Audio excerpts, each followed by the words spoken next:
What we noticed next was if you look right here, sorry for the shadow, you look right here, this whole section has been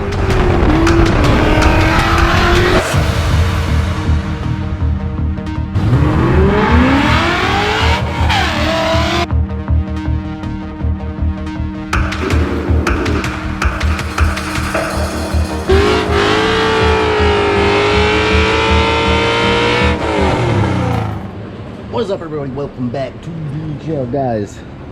We caught the upload. It's been about 2 weeks when we introduced you to this car. This is the 88 GT that had been sitting for 8 years, a little over 8 years actually, and needs everything. But what we're going to do in this video basically is just kind of cover two things. Number one, if you're looking at buying a car, what to look for, and also if you have bought a car like this, because there's a ton of cars out there like this because the cars are so old.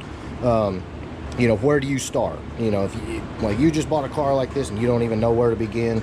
So I'm going to cover some of the maintenance stuff. I'm going to cover some of the stuff that you know, I look for when I'm buying a car. This isn't gospel laws or rules or anything, but I've had 17 of these cars. I kind of know my way around them, and I'm going to show you what I do when I buy a car, what I look for, and after I get a car, what I do to make sure it's ready to rock and roll before I get into any modifications. So first thing we're going to do, get this bad boy in the air, see what we're working with.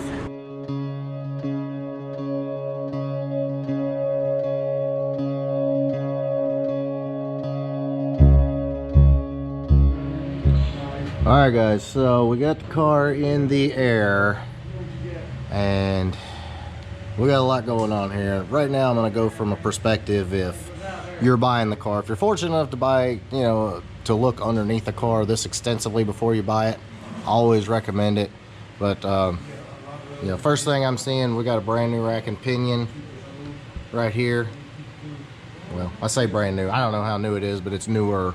We've got lowering springs and Excel KYB shocks, which is kind of curious, and I'm going to go ahead and skip to the back real quick and tell you why. Because back here, they're OE. So, that's very curious why those would be replaced up front and not in the back. That leaves a lot of questions. Obviously, it's leaking its ass off. I mean, that's what they're going to do. So, just be prepared for that, especially if the car's original. The next thing I'm noticing, we had no sway bar. Sway bar is gone, and obviously didn't know how to. They got the mount off this side, but not on this side.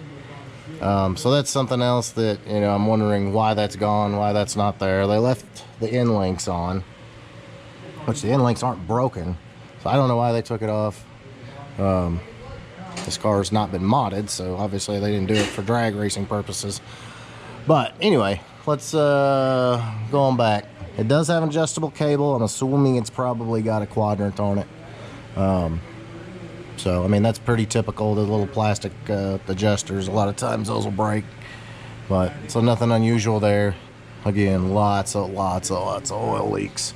The exhaust is like some sort of H-pipe, I guess.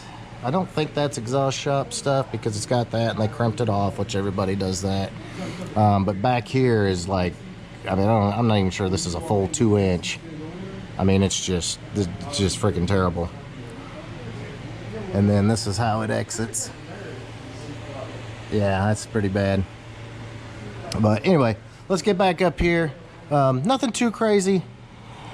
I did notice our bolts are different, so the trans has been out for something, probably a clutch, I would guess, but they used, I'm not even sure those are grade 8 bolts, but yeah, I got some mismatched bolts there, so that's not good. Okay, let's get back a little farther. You know, again, the car looked solid from up top, but now you look right here, it looks like basically, actually you can see right there where a jack went.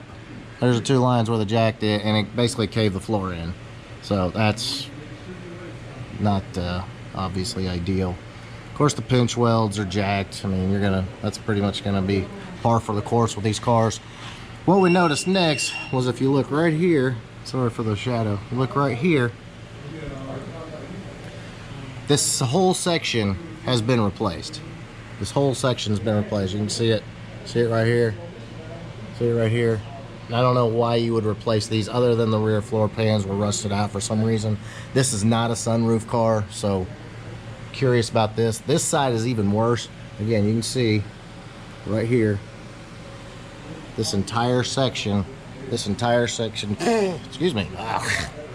This entire section right here has been cut out. Sorry guys, I got nasty water dripping into my mouth while I'm trying to talk. And don't know why. And obviously it wasn't done by anybody reputable. You can see the seam sealer kind of coming out there.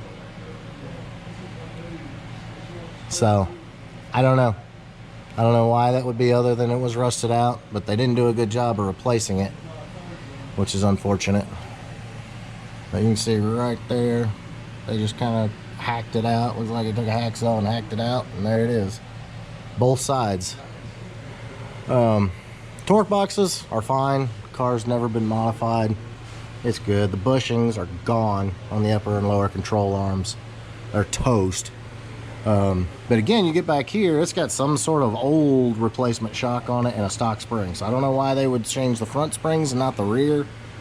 But that's curious. You gotta love the exhaust. That's not a turn down. That's like just a point down. So yeah, body's not looking too good from down here. I mean, there's not rust. It's dirty. Looks like they lived on a dirt road or something, but it was undercoated, which doesn't help. So yeah, not a lot to love down here other than the fact that it's not rusted out. You guys up north will appreciate that. It is not rusted out. All right guys, so one other thing, if you just bought a car like this and you're looking to do, to get everything squared away underneath here, you're trying to get it ready for the road, obviously check wheel bearings, ball joints, tie rods, all that good stuff, which you'll be able to kind of feel that as you drive the car. But the next thing I'm going to do down here is I'm going to change the oil. I'm going to change the transmission fluid. These T5s just take ATF, not gear oil, so just a standard ATF. It's perfect, it's fine. And get back here, one of the most neglected things on a Fox body is a fuel filter. Change it. And then your rear end oil, I'm gonna guess this stuff's probably original, but just a standard 80/90, and then put your friction modifier in there. Don't try and go crazy with synthetics. The normal stuff works good, keeps the traction lock working like it's supposed to. All right guys, before we let it down, I actually forgot to talk about this. Always check your core support. People will jack up the car on the core support. Don't do that. You see what happens? I've literally seen some pushed up so far the hood wouldn't shut because the radiator was hitting it. But yeah, check your core support. I mean, this thing is, it's been done. I mean, your first clue was the air dam there, but I know you guys will get a kick out of that if you've probably seen them worse than this. But yeah, another good place to check. All right guys, so back up under the hood, let's talk what we're going to do here. You just bought this car, you don't know anything about it, you don't know what's been done, what hasn't been done. So basically just start with all the maintenance items. Batteries new, cables pretty rough. I would probably go ahead and change those. I mean, they're obviously aftermarket and don't look to be in great shape anyway, so it wouldn't be, that's super simple to replace. This one's harder, but that one especially, there's no reason you can't replace those. Those are simple. Okay, next thing I'm doing, plugs, wires, cap, rotor. Every time. I mean, you can tell these wires have been chewed on, probably by mice. You can see the evidence of the mice here, and the car's got a slight miss. So go ahead and swap them out. Cap and rotor are simple to replace. Pull it off. I mean, even if it doesn't look horrible to you, go ahead and replace it. That rotor is like rusty, as you can see. Just replace it. They're cheap, they're easy, and it's a fun project to do. Put new Motorcraft plugs. Don't try to get all fancy and put platinum and split fires or whatever in there. Just put a regular I think it's an ASF 42C or something like that. Motorcraft plug. Make sure your gap's right. And a good quality set of wires. And a good separator, not a zip tie like that. And you'll be in good shape. Next thing I'm doing, something with the air filter. I don't know. Clean it, replace it, do something. Moving on, the belt is dry rotted and cracked all to hell. I would go ahead and replace that as well, just for a little peace of mind. You know, make sure that's all good to go. PCV valve right there in the very back of the lower intake. Replace that just for you know, just to make sure. Check all your fluids: power steering, washer fluid, brakes, oil. Well, you're gonna change oil, but you know, look at all your fluids, make sure everything's full, tight, good. And last thing I'm going to do is set the timing, make sure the timing's good. If you don't want to run a 93 octane or higher, or a 91, depending on where you live, leave leave it about 10 degrees. If you do want to run premium in it, which I always did, just you know, 13, 14 degrees. Every car's a little different, so 13, 14, sometimes you can get away with 15 degrees. Set your timing there, you get a little extra performance. But you know, just make sure you get rid of all the misses, make sure all the maintenance stuff is done, and then you can focus on fixing and replacing other stuff, like, you know, mechanically and cosmetically on the car. Alright guys, so I hope that gives you a little bit of insight on, you know, how to deal with a car that's old, you know, that you're looking at buying, or you have bought and you're just getting started. One other thing I did forget to mention: always check these plastic clutch fans, because you'll start getting cracks. Some of them will get really bad, and you don't want that, because if one of those blades comes off, it's going to go through your radiator and you're going to be on the side of the road, and it's going to be even more expensive. So do that. Another major thing you need to check is your motor mounts. These motor mounts are bad about breaking. Check those. Last but not least, your vacuum lines.